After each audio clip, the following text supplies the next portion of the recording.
This is an All Ears English podcast, episode 2004. Michelle confesses her speaking quirk. Welcome to the All Ears English podcast, downloaded more than 200 million times. Are you feeling stuck with your English? We'll show you how to become fearless and fluent by focusing on connection, not perfection. With your American hosts, Lindsay McMahon, the English adventurer, and Michelle Kaplan, the New York radio girl, coming to you from Colorado and New York City, USA. And to get your transcripts delivered by email every week, go to allearsenglish.com/subscribe. We all have our own language quirks. That's part of real English. Today, a listener asks us about one of Michelle's quirks. Listen in for real podcaster confessions today. Hey there, Michelle. What's shaking? Hey, Lindsay. Not too much, not too much. I feel like we start the podcast out like that a lot. It's like one of our habits, right? Gosh, yes. Not too much, not too much. It's easy to fall into speaking habits, right? It is. Do you know, do you have any that you've recognized, any speaking habits that you have? I do a lot of right. When I say something, I look for agreement. And I think sometimes I think about how that's really common in other languages too. Like in Japanese, there's a lot of ne at the end of a sentence. And sometimes I think about that culturally, right? Like, what does it mean? So yeah. But what about you, Michelle? Do you have any habits? I think so. We're going to talk about it today. I'm not going to reveal it. A listener pointed out one that I actually know. I already knew it. So yeah, you guys are listening, so you know. So I actually just said it. So if you think you know what it is, you should write to us. Even though we're going to talk about it, let us know if you notice as well. But before we get into it, guys, we want you to, in order to pick up on our language habits, our quirks, for me, Lindsay and Michelle, you gotta listen to the All Ears English podcast a lot, and you also have to hit follow so that you never miss any podcasts. Oh my gosh, hit follow, guys. Right now on this show, we publish 4 days a week, and this podcast has lots and lots of thousands and thousands of listeners who are learning through connection, not perfection. That is the key, and so join us. Join us and learn together. Good stuff. Yes. Love it. So I have noticed something that I say a lot on the podcast. I'm guilty of saying but there's also another one. Just read the listener question.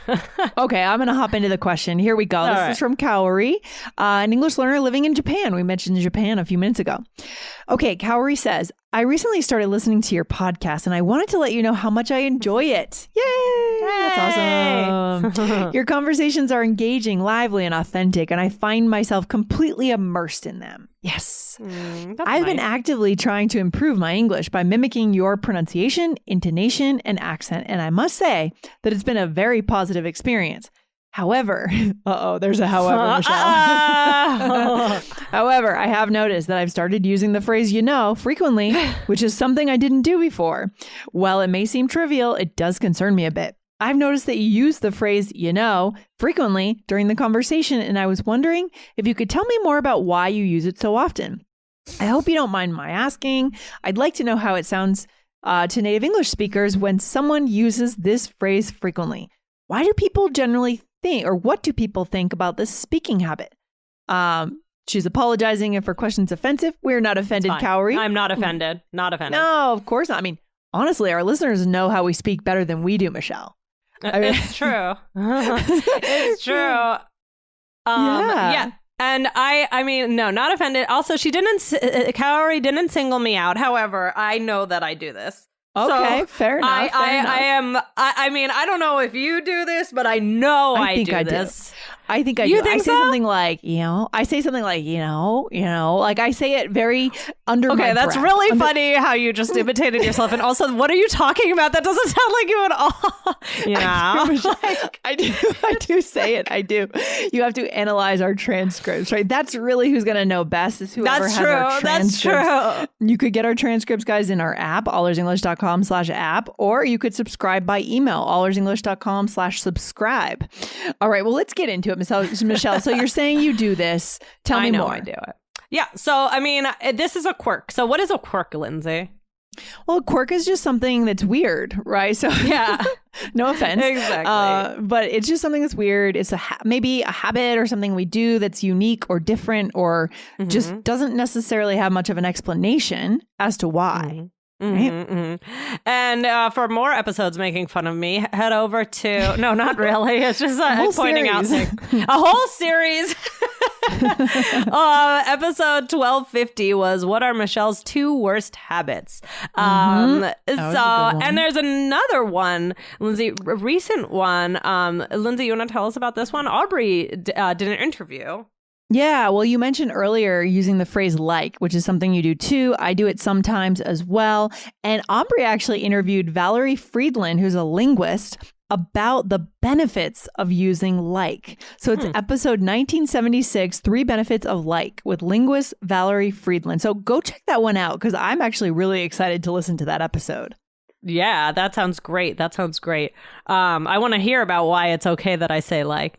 I know, right? Yeah. Okay, so what else? So basically when I have listened to our podcast back, it is something that stands out to me, and I have heard it and I know I do it, and does it bother me? A little bit. Sometimes I'm like, why do I say that so frequently? What's interesting is I don't have recordings of myself just speaking all the time outside of this podcast, but I don't think I use it as much outside of on the podcast. And I was thinking about why, and I think I use it a lot on the podcast because I use it when I'm trying to explain something, or I'm trying to relate to you or to our listeners during the show. So I'm imagining it's something like this. I may say something like, I was at a party and, there was this friend of mine who didn't show up on time, so I was frustrated. Yeah, Well, I think part of it must be because this show is 100%, well, we do have an outline. We have a prep here. We know exactly what we're going to talk about, but we don't have any scripts. We're unscripted, right? So we're just we have an outline, but we don't have a script. Most of the, many podcasts out there, you're going to hear a teacher reciting a script. And obviously that kind of podcast is not going to have any or any likes, but it's not real English. That's true. And I think these fillers are very, very common. And another example, I could imagine, I was trying to write my own but here we go. I think, there are so many areas of English that are important. Yeah. I mean, I guess I could see how it could be distracting to some people if they focus on it. I was recently I was listening to someone speak somewhere, and now I can't even remember where it was. But when the person first started, I realized they had their own language quirk. I think it was very frequent use of and it was very distracting. And then I started to listen to the content and I completely forgot about it. They hooked me with the content, Yeah. Well, and I have a friend, I feel bad even saying what it is, so I won't say what she says, but I have a friend who repeats like a word over and over and over, basically meaning like, oh, I understand, basically something like that. And I do notice that. But like as time has gone on, kind of what you said, I don't really notice it anymore. I guess I got used to it, or it just doesn't stand out as much. Yeah, so I think that we can make a conscious choice. It's almost like we have to choose to focus on the content. And, this show is spontaneous. It's lively. You guys listen because you love it. So most of the time, we're going to be able to move past that because, again, it's real English, Michelle.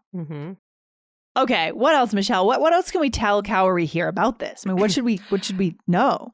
Well, Cowrie mentioned that she's mimicking us. This made me think a lot about our listeners and how they might pick up some of our speaking habits if they listen a lot, right? And some of the things that they pick up, that's great. But there are also imperfections, like we said, because we are people. So we might repeat something a lot, and it's not going to always be perfect the way we talk. A connection, not perfection, right? Yeah, exactly. But so I think one of my main takeaways, this idea is that make sure you listen to many different mediums and adopt many different ways of speaking and make your own. So listen to All Ears English, but also watch TV shows. Also listen to podcasts that aren't necessarily teaching English. Give yourself a variety so that you're not going to say like end up just like becoming Lindsay and me. Right. I mean, there's pros and cons to every format of a podcast, right? I mean, the pro of the way, the con is maybe sometimes we do use we use but the pro of that, the flip side is that you get to see how English is spoken in the moment. Like you get to see what it sounds like when we talk over each other.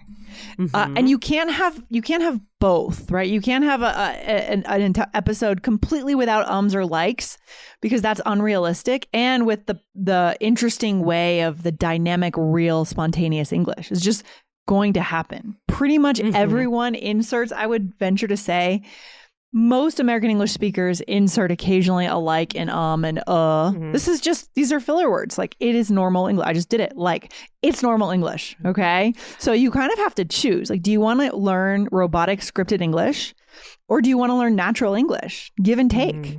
You know? Yeah. I mean, I think that if I say, all the time over and over, I mean, distracting. Yeah, that can be distracting. Even if it's, I just did it. Yeah, don't get caught in that loop. even if it's a normal thing to say and people use it. We all have our quirks. So I remember a student used to tease me in a fun way because I always said, excellent. Or Dan used to tease me because I always used to say, that's hilarious. He always said hilarious. That's funny. I would say that there's a difference between the kind of language that you guys are learning now with us and presentation English or leading a meeting English, which we teach you those things in our courses. You know what I mean? You're not going to stand up on a podium presenting to your entire company and insert lots of likes and ums. You're going to consciously drop those. You're going to raise your register for the professional business world. Right. Exactly. And I also noticed that I say right, want to agree with you, or I say absolutely. So guys, let me know if I say this thing. That's okay. Everyone has their habits. This is how we show our personality in English. And but it's true, when you are giving a presentation at work, something more formal, or in a job interview, you do want to make a conscious effort to avoid as many fillers. However, I actually sometimes I've had where students are practicing job interviews techniques with me, and they end up just sounding very robotic because they've memorized their answer, and it's so obvious. And one of the ways, even if you do have it memorized a little bit, or you've practiced, so you naturally memorize, whatever you practiced a little bit. Yeah. Sometimes I tell them to put in an or pause or add an I mean, because it is natural, but not constantly. Right. Or even the IELTS exam. I mean, you guys should go over and check out IELTS Energy podcast to learn more about this. But I'm pretty sure that when it comes to IELTS, they really want to hear natural English. So if you occasionally insert an that is not the worst thing in the world. What does kill your scores if you've memorized something, or if you're not using a range of vocabulary. Right? We're using a range between formal and informal, depending on where you are in the test. So the fact that an English test is asking you to use casual stuff, maybe it's okay to throw in an occasionally, right? So that's real English, because IELTS wants to know that you speak real English. Right. And, but it's true. You want to show that you can speak real English, and, is filler. Sometimes it can be when you're searching for a word, and sometimes just trying to relate. Maybe you think the person knows what you're trying to express, but aren't sure. That's what the episode by Valerie Friedland was all about. So check out that episode. I can't wait to check it out. I heard hints of it, but she talked about how using like is actually a tool to relate, and it actually makes people feel closer to each other. It's really interesting. Yeah, that is interesting. I'm excited to hear that episode. But just an example, Lindsay, can you give one more example of how you might use, Yeah, I'm a little bit lost in our notes here. Okay, we're here. We're right, but you're right below it. Here we go. I want to dress with green, sparkles on it, and blue, those giant sequins. So here, I don't know. I don't feel like it's quite as fillery. I think it's showing the person, you know what I'm talking about. It's the one with sparkles on it. So that's actually not so much a filler. Yeah. It's right. So, can be used just in a different kind of way. And if you guys are interested in a follow-up to this, we can really dive deep into these differences. But let us know, because sometimes, can have a different meaning and not just a filler. Exactly. And like as well. So, guys, what's next, Michelle? Now I'm thinking about it. See, that's the thing, right? We want you guys to have natural English. And so we don't think too much about this stuff because we want to be authentic for you. Right. We want you to feel like you're sitting, like Michelle and I are in a cafe in New York City at a table catching up, and you're sitting right next to us. And that's going to be the closest window into real English you're ever going to get anywhere. And so if we start to think about this too much, we get a little self-conscious, and it kind of messes up the spontaneity of things. Right. That's true. So, guys, if you think, just to start to wrap it up today, if you think you are picking up on someone's speaking habits too much, you're going to turn into a little Lindsay or a little Michelle, and it's not the worst thing. It's not the worst thing. It's not the worst thing. But if you want some variety, just, make sure that you do listen to multiple ways of speaking. Listen to All Ears English, watch Friends, all the different things, just to make sure you're getting tons and tons of input. And what's another thing you could do, Lindsay? I mean, you can dissect how someone speaks and try to watch yourself when you say it, obviously, as Kaori's been doing, right? But you can also pause. We can get used to pausing before we want to say a word. And, instead of putting the or the like, how about just a pause? I think that could be very There's powerful. nothing wrong. I think a lot of times people are afraid to do that pause because they think, oh, maybe the person will think I don't know what I'm saying, or, I just get the wrong impression. But I actually feel like a pause is very powerful.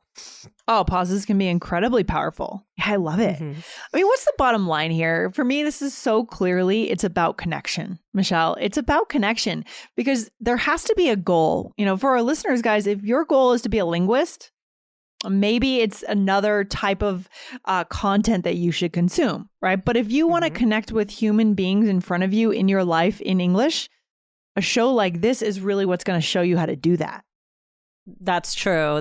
We're speaking real English as if we're sitting down for lunch with each other. That's what we don't want it to be that we're being robotic or being textbook. That's the whole point of the show. So you picked up on it.